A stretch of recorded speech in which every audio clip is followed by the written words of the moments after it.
Pues ahora tengo. It's my great pleasure now to ask the last two speakers, Joaquin José Tercero, who is the head of development of gvSIG, Nasca Martinez, who is head of scripting, a scripting teacher, to present scripting and gvSIG, new things and examples of development. So whenever you want, thank you. Thanks a lot, Piotr. I'm Oscar Martinez. I work for the SVG-SIG Association. I'm going to explain to you some examples of how to use this scripting model. And afterwards, Joaquin, my colleague, will explain the new things which have come out in the last few months or the last few weeks.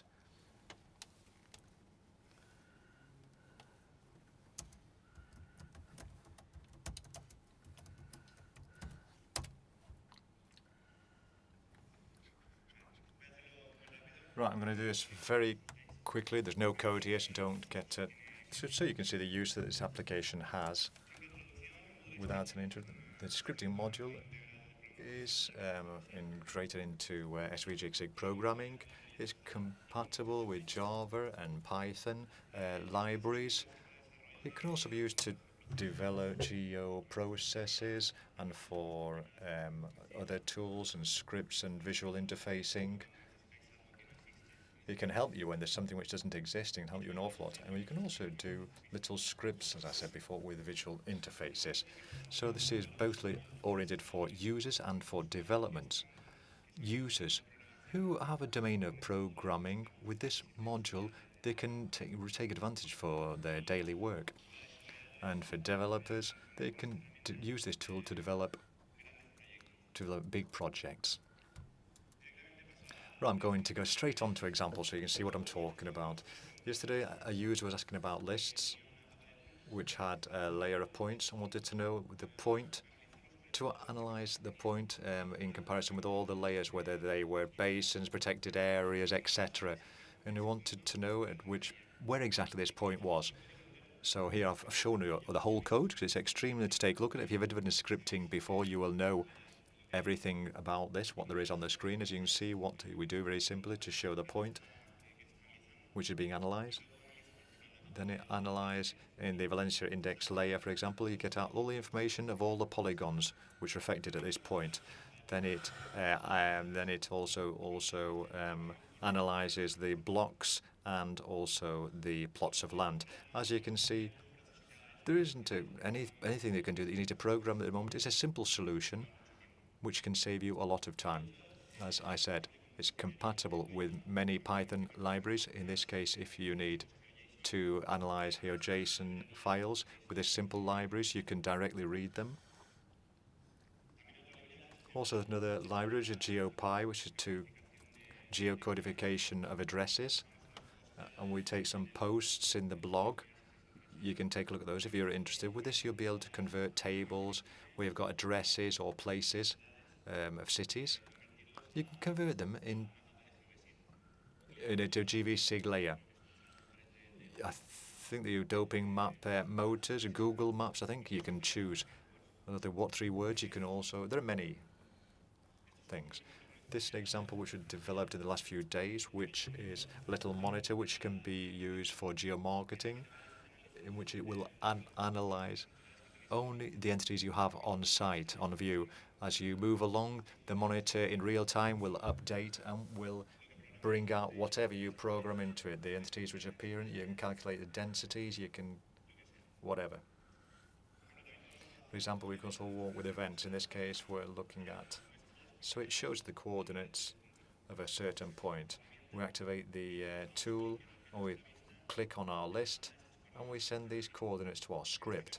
In this case, it simply shows the X, Y coordinates, but this event could also launch more important things like buffers, processes, etc. It'd be also useful for creating automatic registers. When you want to create a register in a CSA, for example, you click on this tool directly, it's going to record these coordinates of this point in a CSV. So what we're doing here is that the builder module is a little bit short here, and with the scripting what we're doing is to widen the potential of the geo processes which are required and to manage both the input data and output data, and also have a visual interface here.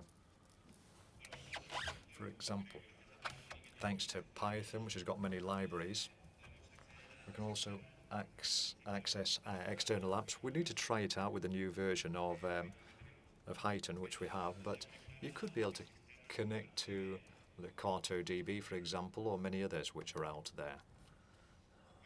For example, this library is integrated in the next version, is to carry out reports, which is going to be very comfortable to choose 3 geometries you want in a certain layer, or the 1,000 geometries you have in a layer, and it will carry out for you. Then it will create 1,000 OMTs or files and imagine in this zoom with its geometry, etc.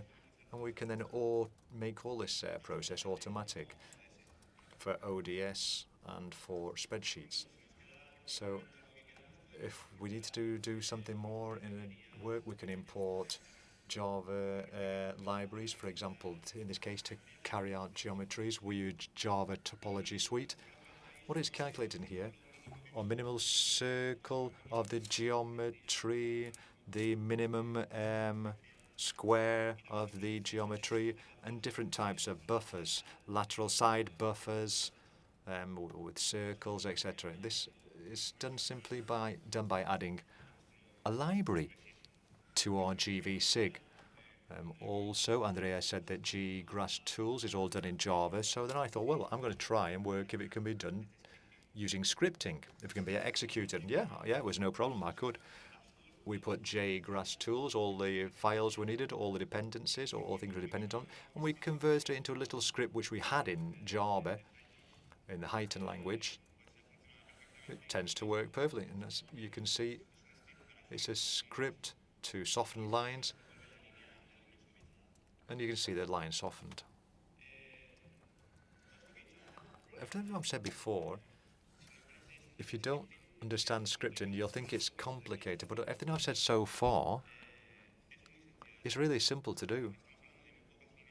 We're talking about a few lines of code, which are already done. They're already published in the blog, and if not, you can ask us and we'll provide you with them. And probably to adapt them to your needs, you just need to change 3 or 4 lines or names, which will be of use for you. You can do more complicated things as tools, full tools in gvSIG, such as this SQL console, which can make requests to a database and can directly load the data in gvSIG. We can also do nicer things, let's say, like this little game here, where you can prepare answers and questions, and very simply, the gvSIG is going to ask you to select the province, for example, of Almeria, and you have to click on the layer, and it's going to tell you if you've made a mistake or if you've done it correctly. This could be good for geography teachers, for using gvSIG in educational areas, environments. We can also customize maps, creation of maps. We can automate or the display, or the colors or the elements which are involved. And with an external library, we can also geo-reference photographs. With our mobile, when we take photographs, it includes GPS coordinates if it's turned on. And with gvSIG, with this little script, we would be able to create a layer with the referenced photographs. And in many scripts which are coming out from Delmo, some of them are oriented towards games, others, like as our moderator is related to statistics. Some of the good thing about the scripts is they are there now, they can be consulted. And the good thing is that there are many different scripts, and there will be many, many more. And although you may not know very much about programming, you can take little bits of the scripts and you can put them all together, and you can really, believe me, you can create extremely useful tools. And the very good thing about this, I'd say, thanks an awful lot to the students on the course who've done an absolutely fantastic job. They knew nothing about programming when they began the course, and when they ended the course, they managed to bring out very, very, very, very, very good things, very nice, lovely things. And with this, I think I'm going to pass the floor to Joaquin and very simply say to you that among the novelties of gvSIG, there's a support for invoking geo processes. You don't need to program it if it's an intersection because it already exists in gvSIG. The way you can see this is very simple. You have to do is name the geo process. There's a manual for this, and add the parameters you need. Automatically, we're going to execute this geo process. We can capture the output layer, and we're going to introduce it in the following geo process. And I think that I've said enough now, so Joaquin, if you'd like to take the floor, who can explain, I'm very sure, much better the rest of this. Hi, I'm Joaquin de Ferro. I'm in head of gvSIG development. I'm going to explain a few things and new things which are going to come out with the next version of the plugin and scripting. Plugin and scripting was born with version 2.0 2 years ago, more than 2 years ago. In gvSIG 2.1, 2.2, there's been no updating, so it's been a little bit, a bit outdated, a bit delayed, and perhaps we're trying to give it a bit of a boost at the moment to try to get more things out of it. One of the first things that we've managed to do has been to try to update the version of Python which we're using. We're working with a 2.5 version before, and we've updated to 2.7. It's the latest version of Python which works with Java. This means that we've got a great improvement in performance for executing our scripts and more compatibility with a certain number of Python libraries which are more modern, and which are more modern because they exist now. Also, the improvements which we've added also is to create from our scripts, we can also generate installation packets which can be integrated with the administrator of complements for gvSIG. So it'll be easier to distribute these scripts which we've done for other users, because then we'd simply do it along the administrator of complements. They will be able to use them, or they will be able to modify them if they need them. The idea here is to create a repository of scripts, the same as exists for complements, for SVSIG and plugins. They will be included in the administrator of complements, the URL, which in such a way that we will then install all the scripts which the community keep providing us and keep preparing, so that any user at any moment can go directly and select the URL in the administrator of complements and take a look at all the scripts which could be downloaded to try them out, to install them and to try them out. Apart from all this, more things which have been done. We have integrated also a report editor, which is different to the one we've been using until now. Until now, we have been using a little report, which has been a little bit primitive, which allowed us to produce some reports which was difficult to handle. What we have managed to do is to integrate some libraries made in Python specifically for this, together with the libraries from an app called Abeille, so that the user can use them to design his or her own formulas. And there's a good integration with the script environment. So it's extremely, very, very simple. We can draw up reports, and they can be linked to the events of the forms with the methods of our classes and the functions of scripting without needing to do very much. It's very simple to do. There's also been improvements in what is script editing. We've added improvements mainly in the self-complete side. Python is a language which is relatively complex to use for auto-completion, and in the past we didn't have anything for this auto-completion. With the present version, what we've added is an auto-completion on the libraries, over the libraries which are already installed and used in gvSIG, so that more than complicated, it would be very rapid navigation for the methods to select methods and attributes which we can use within our text. And there have been improvements also in the tree, the actual project tree. In the prior version, there were quite a few deficiencies when we talked about how it worked, its functionality, and these have been quite improved. The performance of this tree has been improved, and the handling of it. We've also added utilities to make searches and replace things, which has been very, very necessary. We've also, whether it's from a dialog box, as we see here, or whether it's integrated within the actual window of the editor, the code editor, both for replacements and for carrying out, performing searches. Apart from this, we've added support for generating geoprocesses from our own scripts. From our own scripts, we can generate geoprocesses which integrate with the toolbox of the geoprocessors of gvSIG. It's got a lot of advantages for the user because this geoprocessor, therefore, which we generate from our scripts, can be used within the script model maker in such a way that if we have a chain of geoprocesses which we are going to execute and we need in a certain moment to do something which is not available within the toolbox of gvSIG, we can take all of it, add it as a personal geoprocess which we've personalized from our own script environment, and we can integrate that within the model maker in order to pick up the inputs of our model and to carry on processing them to generate new data. Also, in the new version, we'll come with integrated help within the scripting tool. This means that we will have, within the scripting, we will have a help window which we can navigate with the help using an index of contents, or we can do searches for free text within all the help we have installed to be able to localize classes, methods, which we can use. The help will be installed, the basic help for scripting, together with all the Java docs of the version 2.3 of gvSIG. So that means that online we will have all the help which exists at present, so that script developer can simply take a look and locate the methods which are needed in a particular moment. So we also include in the help little diagrams which could help to the developer to be guided and to know how to locate the elements which are needed based on the scripting functions which are available at a particular moment. Also, we have added something which is extremely important in this version, which is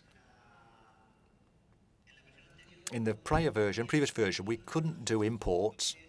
We couldn't import modules which weren't other scripts which other people had developed. If we hadn't developed a script which had a series of functions which were very useful, and we needed to do another script and access to the functions which we have made, it wouldn't be possible. We had to copy them and paste them into a new script. So there was a limitation there when carrying out imports for modules for scripts which we hadn't actually done ourselves. So in this version, we've found solved this problem. Now we can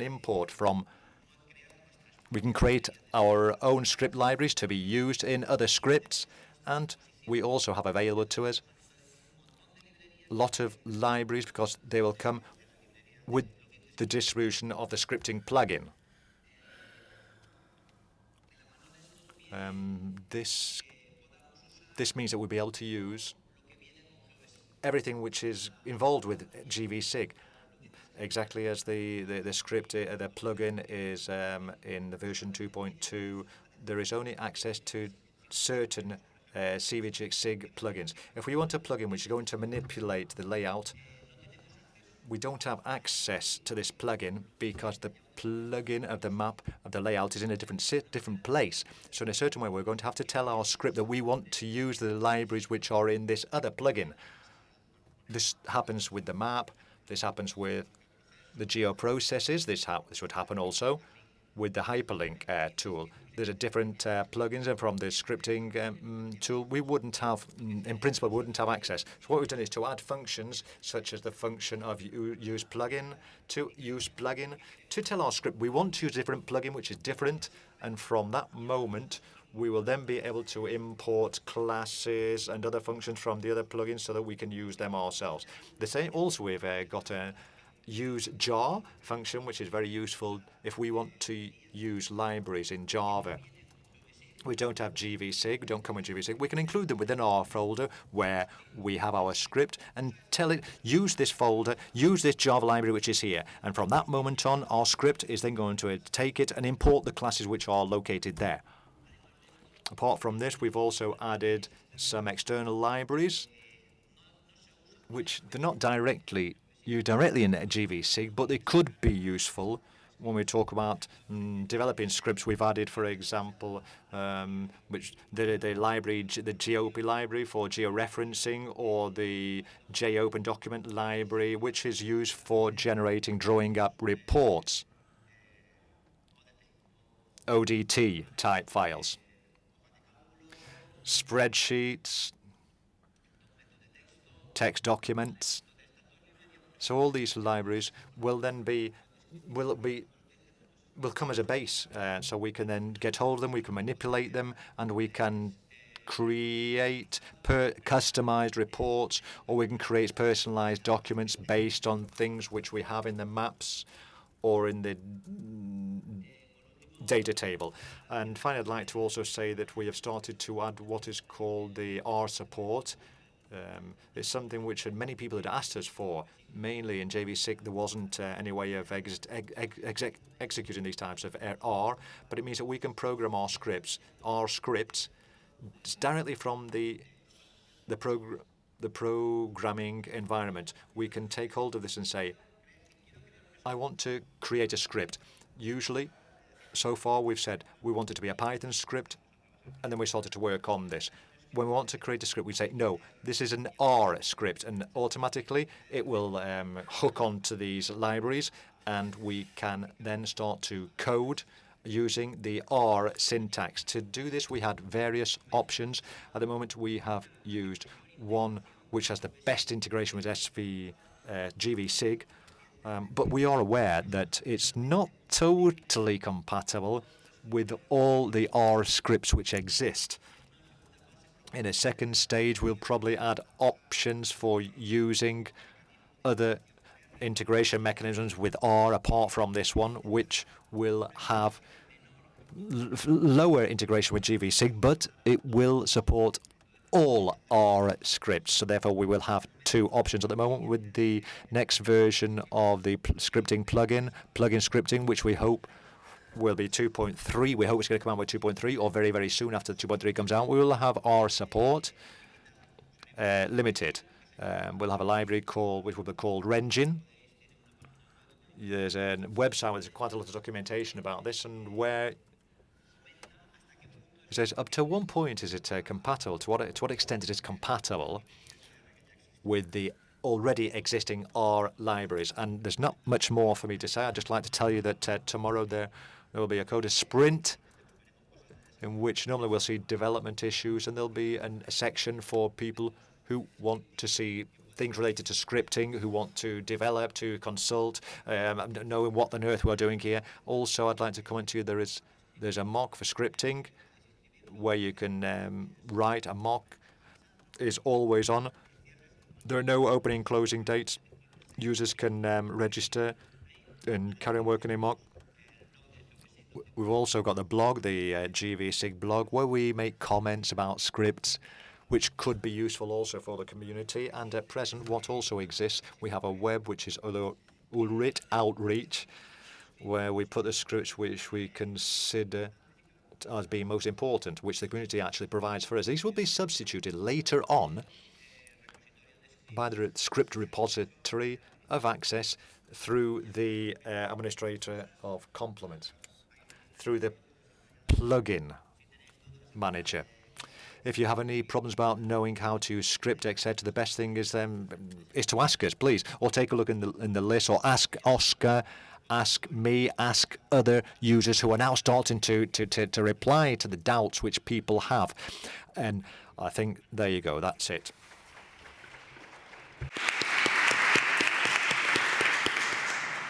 Muchísimas gracias. Ahora. Thank you very much. Now, this is the debate. We do not have much time. Are there any questions? No? Well, I've got a question for Oscar here. I'm Joaquin. In the last slide, there was a mock course. There's some novelties for the mock course. Thanks for asking me the question. Yeah. Well, I think the mock course, apart from it being open, we are still there. We are creating content. I want to leave information about the events that we are doing today. I want to know if anybody's going to leave the course, abandon the course. What we want to do is keep adding content and to keep updating things. There are one or two things which are not done this way, but we need to update the documentation and we need to update the videos. What we want is this to be a benchmark, a reference point for learning scripting with SMOC. This is mainly for people who don't know. So when the course ends, what they do is they would then begin to be able to learn how to program. So, Es igual. anybody got any other questions?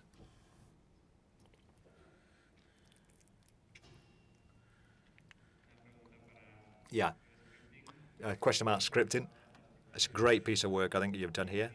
I'd like to know integration with R. Could you give me a little more detail about what could be done? Could you access different layers from the R, or do you need R tables from gvSIG? Well, the integration with R, we're basically at the start of this research. What we're doing is we're going to have two ways of working with R. One which is very integrated with gvSIG. This means that from programming language of R, we will have access to all the present gvSIG for data access. We will be able to access layers, tables, handle the geometry, handle the layouts, to be able to present any type of information. And at the same time, we will also be able to have a lot of R libraries and the calculation power which R will provide us. What happens is that there has been an R interpreter made in Java within gvSIG, which is the Renjin library. It's an R interpreter made with Java, so it's got complete integration with everything which is behind gvSIG. The problem that this version has, of this way of integrating things, is that this R interpreter made in Java is evolving extremely quickly. It has over the last year, but it still doesn't support all the standard R libraries. So there are R libraries like handling GDAL from R is still not available, and many scripts probably will still not work. Later on, we'll be delighted to do an R integration using JRI for something installed in your machine, and we will have less integration with gvSIG but more compatibility with R, so the user will then be able to select which of the two worlds they are more interested in at a particular moment. Have we got any other questions now?